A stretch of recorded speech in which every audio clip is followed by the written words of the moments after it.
Good afternoon, everybody. So carrying on with the next 6 articles from the Wisconsin Law Journal. Some of them are very short, so we'll put 6 of them together. Just to recap, in number 1, obviously we discovered back in September 24 of 2010 that the Office of Lawyer Regulation will reopen the case against Kratz, having sat on it, I believe, for about a year. So let's pop up some screens. So that dogs are going mental as usual, as is their wont at 2:30 in the afternoon.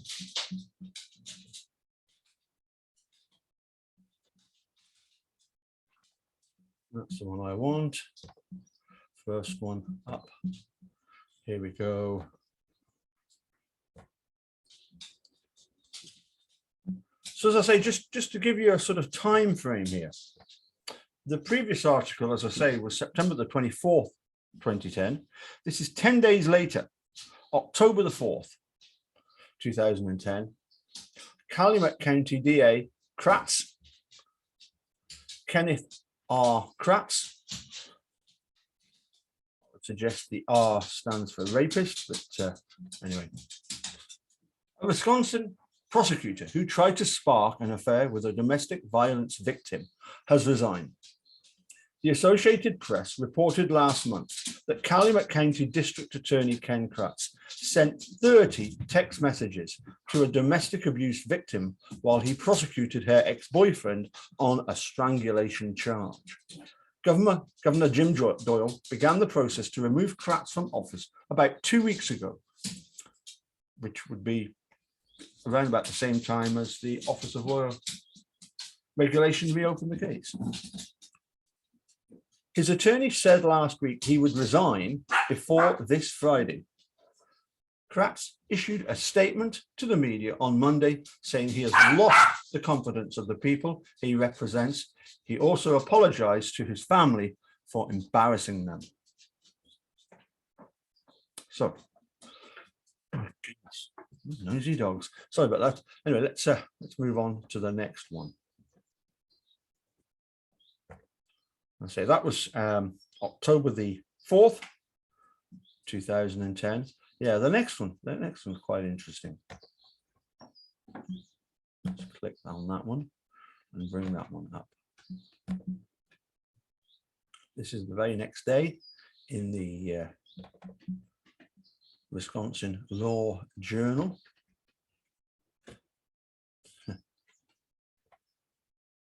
And say the very next day, October the 5th, experience helps DA's office adjust.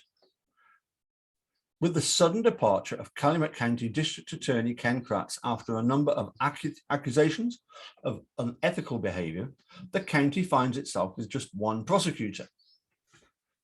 Assistant District Attorney Jeffrey Froelich is drawing on previous experience to help handle the increased workload. As the lone prosecutor in the county since September the 20th, Froelich has enlisted the aid of local and state attorneys to compensate for the unexpected departure of Kratz, who has been the county's lead prosecutor since 1992. Previous experience is coming in handy. Froelich handled the majority of cases that came in during the 10-week stretch in 2007 when Kratz prosecuted Stephen Avery and his nephew Brendan.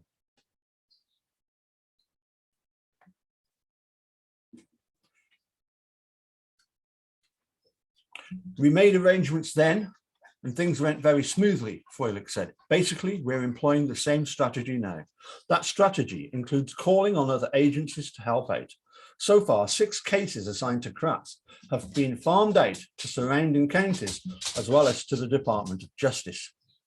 We have only had to reschedule 1 case because of Mr. Kratz's absence, and that was a complicated sex assault case, which I received 2 days before trial, Froelich said. Kratz is facing removal from office following a series of allegations that he had inappropriate contact with various women. His attorney has said the embattled district attorney will resign on October the 8th.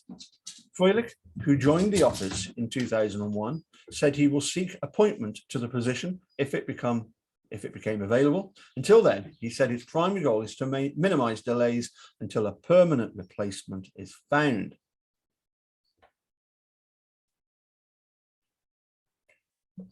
Prosecutors in Winnebago, Outgamey and Fond du Lac counties have offered assistance in taking Kratz's cases that are headed to trial within the next few months, which has helped ease the short-term burden. The Department of Administrations has authorized the hiring of a temporary special prosecutor. The DOJ has also agreed to take over 2 pending felony child sexual assault cases, but declined a request to prosecute a termination of parental rights case due to lack of expertise in the area. As far as filings go, I think they will probably dip a little over the next couple of weeks, Froelich said. I spent 20 hours in court the first 3 days of last week, and that left very little time to deal with things coming in.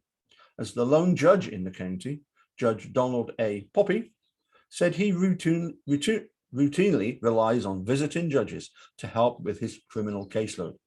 But given the circumstances, he expects some of those visits will be rescheduled because Froelich simply can't be in 2 courtrooms at once. Right now, I'm dealing with the 4th highest caseload in the state, so I don't know how much more I can increase, Poppy said. It's something we'll just have to work through. 2 judges are scheduled to visit in November and assist Poppy.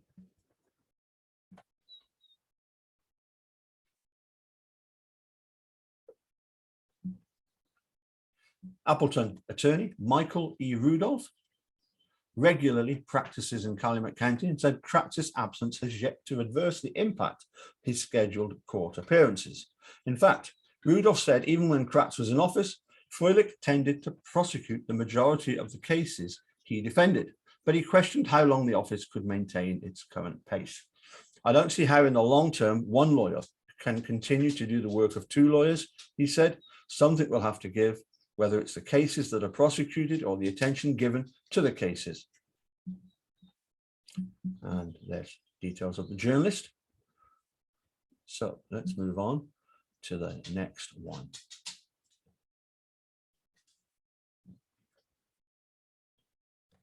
So as I say, that was October 5. Okay, 10 days later, October 15th, 2010.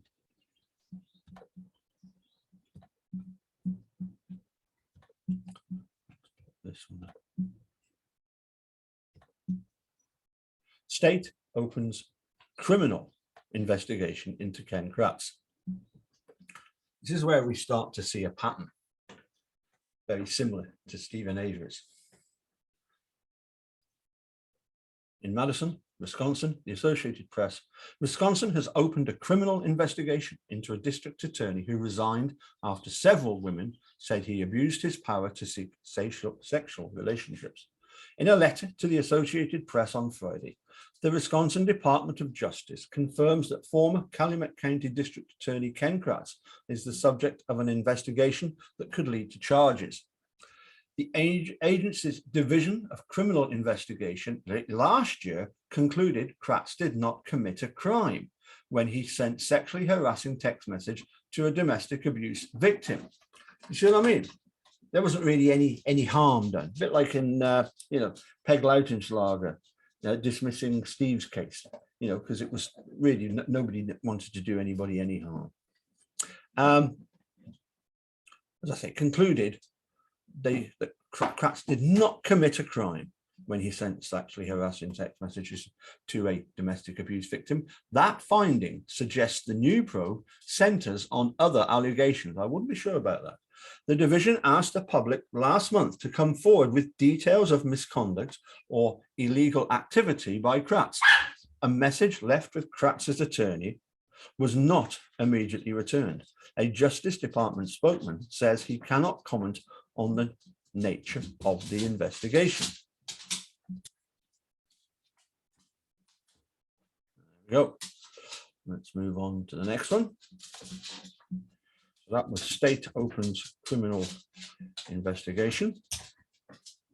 Next up, and say these are all the articles dealing with Kratz. And so we've got 6 to get through. This is number 5. There we go. Jim Doyle appoints district attorney to replace Kratz. This is December 3rd, 2010. A female prosecutor who was once the victim of sexual assault has been named to replace a district attorney who resigned in disgrace after trying to strike up a relationship with a domestic violence victim. Well, that's certainly poetic justice, isn't it?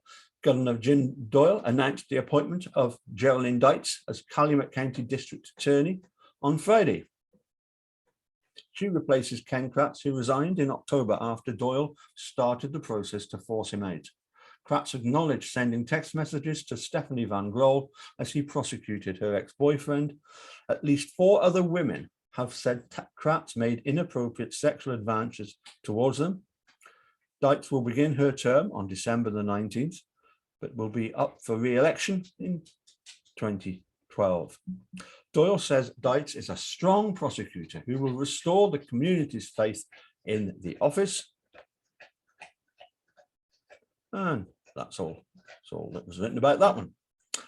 Moving swiftly on. Yes. This is the bizarre bit, as I say. This is just like the Stephen Avery case, the way they handle this. Let's pop that up for you.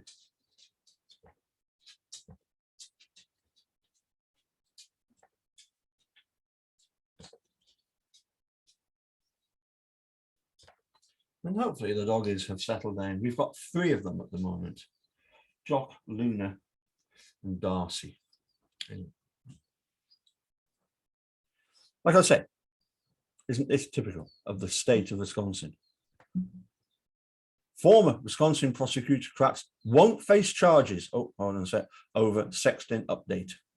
Unfortunately, we do have a picture of Ken Kratz coming up. So if you want to shield your eyes and just listen, I quite understand. Madison, Wisconsin. Oh, sorry, what date is this? What date? Let's have a look at the date. March 28th, 2011. So what's that? 3 months, nearly 4 months, after the appointment of the new district attorney. Former prosecutor who sent racy I like the way they have to come up with different words to describe what he did. Racy text messages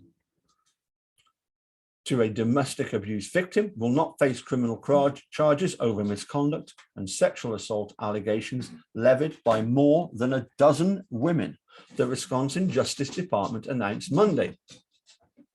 State investigators determined that former Calumet County District Attorney Ken Kratz's conduct appears to fit the connotation of misconduct and demonstrates inappropriate behavior, but does not satisfy the elements required to prosecute, wrote Assistant Attorney General Tom Storm. Kratz's attorney, Rob Bellin, and of course, hopefully I will get a chance to chat with Rob Bellin. It's been a while, but Rob's a good friend of the channel and has come on and offered a almost at times like a neutral point of view, although he is a defense attorney.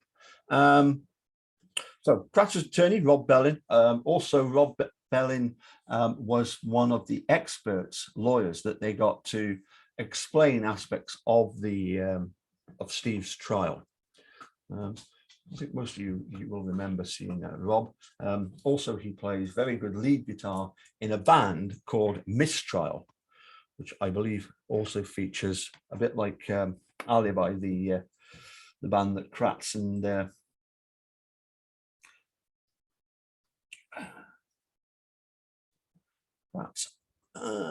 Brad Schimmel were in, I think. Yes. Anyway, so Kratz's attorney, Rob Bellin, said his office was investigating whether anyone lied in an effort to hurt Kratz. Remember Kratz's questioning, how did people get this information? Not the fact that he didn't do it, but how did people get this information when he thought he'd managed to cover it all up?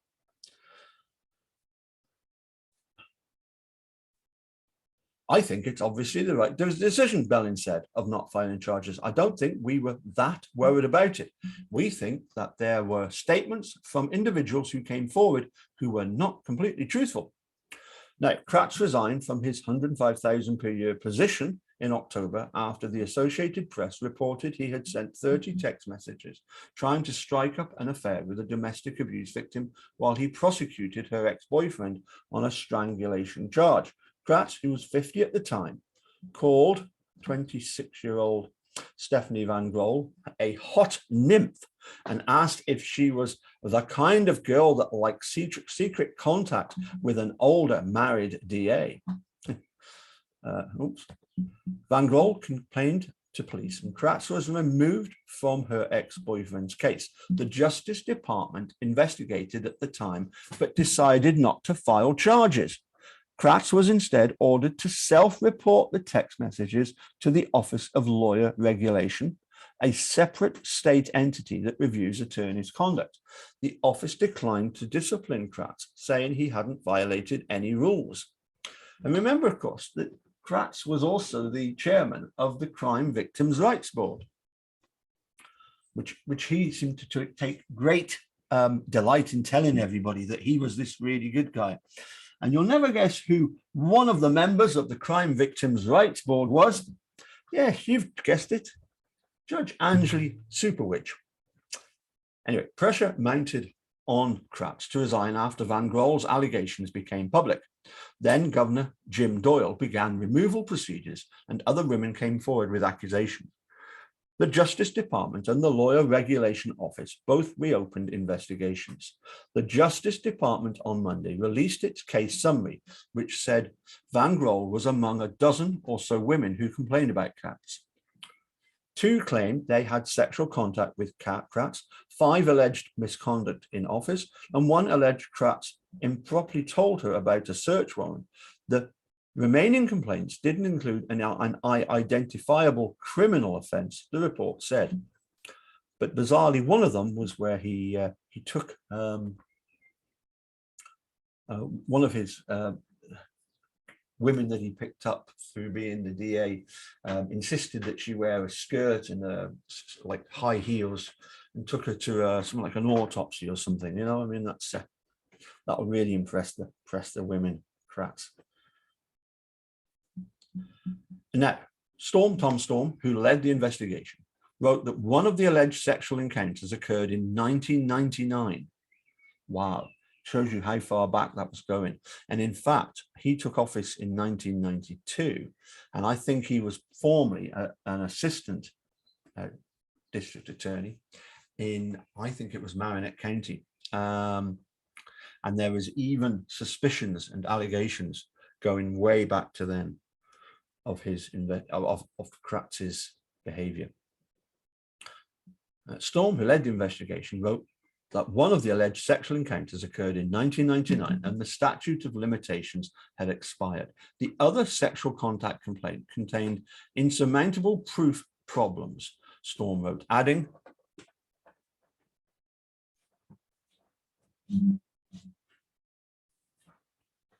see what she's chewing on, adding, the women couldn't be a credible witness because she suffered from mental illness, had prior convictions, and consented to the contact. As for misconduct in office, complaints included the messages Kratz sent to Van Groll, as well as accusations Kratz sought a personal relationship with one woman in exchange for help in winning a gubernatorial pardon, and a relationship with another woman in exchange for help writing a victim's impact statement against her husband. But investigators found Kratz technically didn't fail or refuse to perform his duty. Sorry, didn't fail or refuse to perform his duties, didn't exceed his authority, and didn't try to gain a dishonest advantage. Just brush it under the carpet.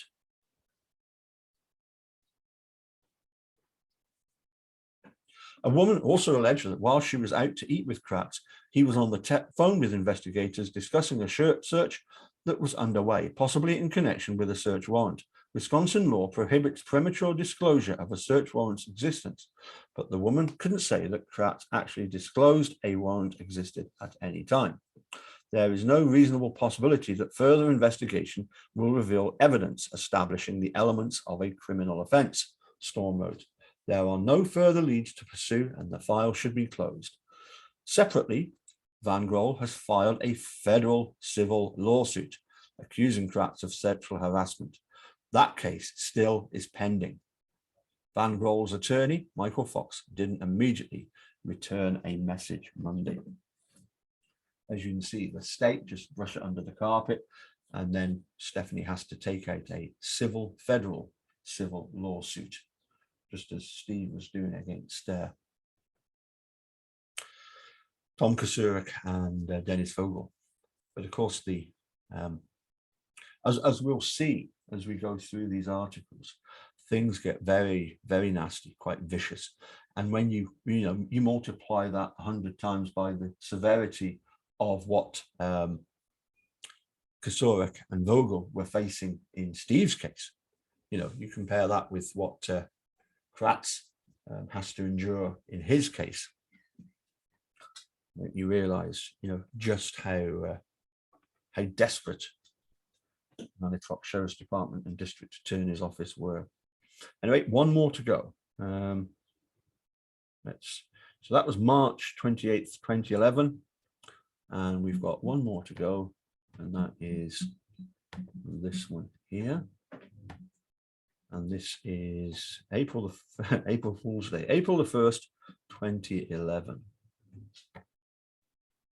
It's right here.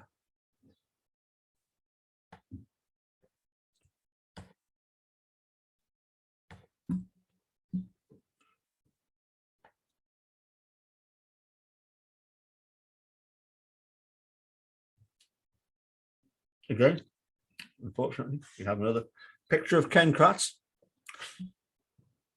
Madison, Wisconsin, the State Justice Department released 150 pages of documents Friday that shed new light on prosecutors' findings that a former Calumet County District Attorney repeatedly displayed sexually suggestive behavior at the office, but that it wasn't illegal.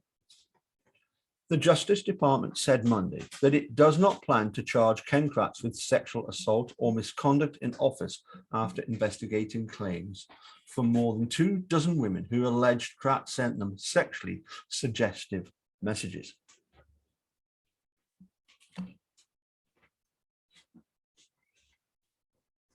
One woman, Melissa Wiskovich, told investigators she asked Kratz for help in getting pardon for a drug conviction, and that she was freaked out when he texted her asking how she would please him between the sheets, the Appleton Post-Crescent reported. A Calumet County social worker, Rebecca Heatless, said Kratz sent her creepy emails, including one in which he wrote, "You can either flirt with me or not. You can't have it both ways." According to the documents, Kratz also boasted about his work on several dating sites, including Match.com, Craigslist.com, and Singles.net.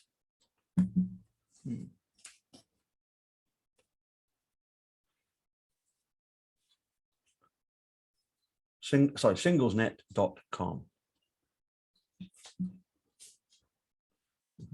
Rob's doing his best here, isn't he? He's been kept working. Kratz's attorney, Rob Bellin, said Monday that his office was investigating whether anyone lied in an effort to hurt his client. Bellin did not immediately respond to an email sent after hours Friday seeking comment about the released documents. Kratz, 50, resigned in October after the Associated Press reported he had sent 30 text messages trying to strike up an affair with a domestic abuse victim while he prosecuted her ex-boyfriend on a strangulation charge. That woman who received the racy messages, Stephanie Van Grohl, has a lawsuit pending against Kratz. And I say it does seem to be a pattern there that you can come up with you know, the state can come up with all these explanations that, yeah, there isn't really enough to do anything. And it's almost as if it's a way of, for me, it's a way of them saying, you know, well, we're not going to do anything. You can always do a civil suit, but by them not doing anything, it suggests that there was nothing wrong done by them, by people higher up the food chain. Anyway,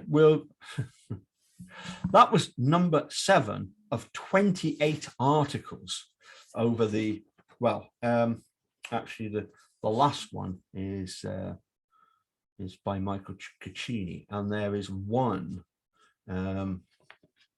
article that deals with Stephen Avery filing a suit over his conviction. So anyway, the fall of Ken Kratz, just a sick, perverted mind. As we will discover, he comes up with various reasons as to why he did it, and tries to present himself as this reformed character. Yeah, you exactly. Now, that particular chicken does not change his feathers.